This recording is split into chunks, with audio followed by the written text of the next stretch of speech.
ሰላም ጤና ይስጥልኝ ክቡራትና ክቡራን የጠበቃ ዩሱፍ የቲክታክ ፎሎወሮቼ እንዴት ናችሁ?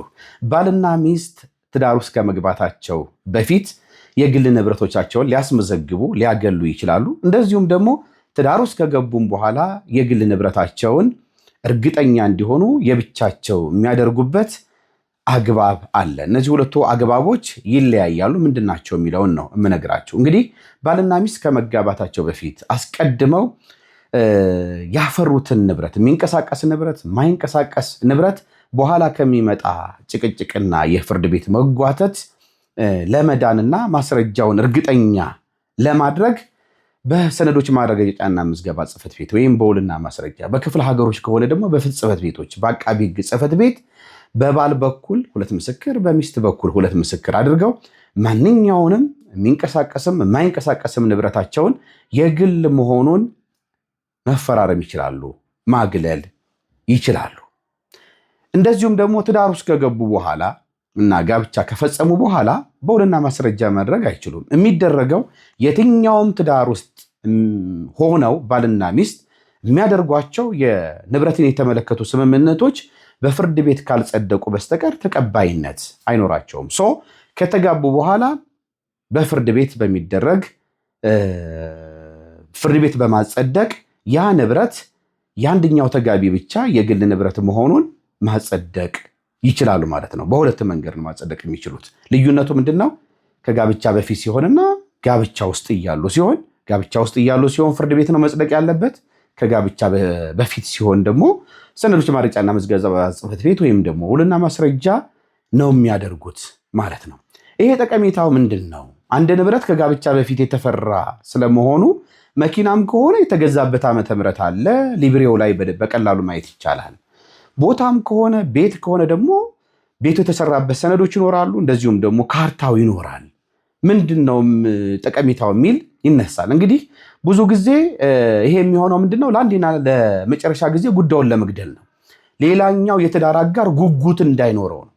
በቃ ሌላኛውን የትዳር አጋር ይገባኛል ብሎ ፍርድ ቤት የተለያዩ ምክንያቶችን በመፍጠር እንዳያንከራትተው ነው እንጂ ፍርድ ቤቶች ያጣራሉ። መኪናው መቼ ተገዛ፣ የእነዚህ ሰዎች ጋብቻስ መቼ ተፈጸመ የሚል ጭብጥ ይዘው በማስረጃ ያጣራሉ። በዛ መሰረት የግል ነው ወይስ የጋራ ነው ንብረቱ የሚለውን ይወስናሉ። ይሄ የታወቀ ነው። ነገር ግን ማስመዝገቡ እርግጠኛ ለመሆን የበለጠ ሁለተኛ ደግሞ አንዳንድ ተጋቢዎች እንግዲህ የተጋቡበትንም ጊዜ በተለይ የጋብቻ ሰርተፊኬት ካልወጣ ጋብቻው በባህል መሰረት የሚፈጸም ከሆነ በሃይማኖት መሰረት የሚፈጸም ከሆነ ጋብቻው የተፈጸመበትን ጊዜ የሐሰት ማስረጃዎችን ምስክሮችን በማቅረብ ባክ ዴት ሄደው ያንን ንብረት የጋራ ንብረት ለማድረግ መኪና የሚሆን ቤት የጋብቻ ዓመቱን የሚያሳስቱበት ሁኔታ ይፈጠራል። ይሄ ነገር እንዳይፈጠር ኮንሰንቱን ከሰጠ ፍቃዱን ከሰጠ በፍርድ ቤት የሚጽደቅ የስምምነታቸው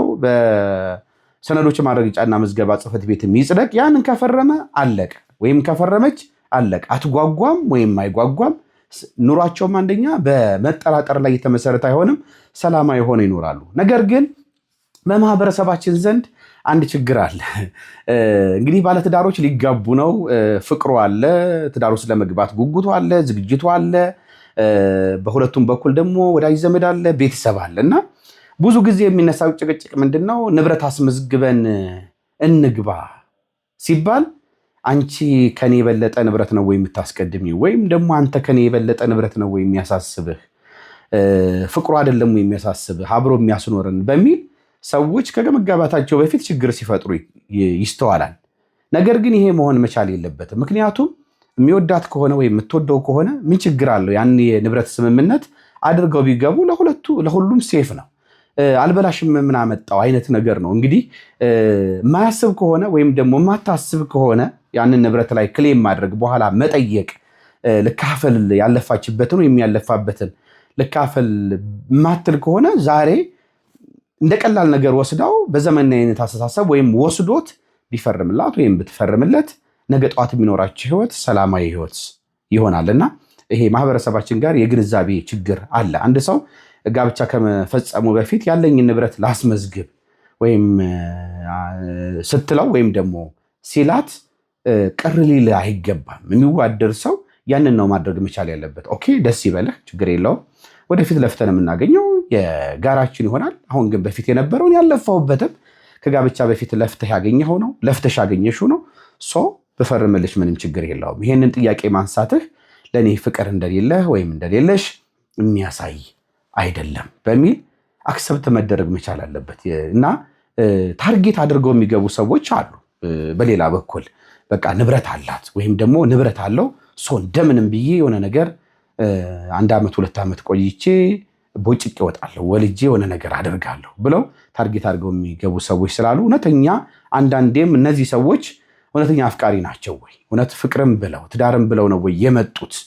ንብረትም ብለው አይደለም ወይ የመጡት የሚለውንም ቴስት ለማድረግም ስለሚመች እና የተቃውሞ ማቅረብ ወደፊት ከትዳር አጋር ጋር ችግር ውስጥ መግባት አያስፈልግም። በአጠቃላይ እንግዲህ የንብረት ማግለልን በተመለከተ ይችን ነገር ላካፍላችሁ ብዬ ነው።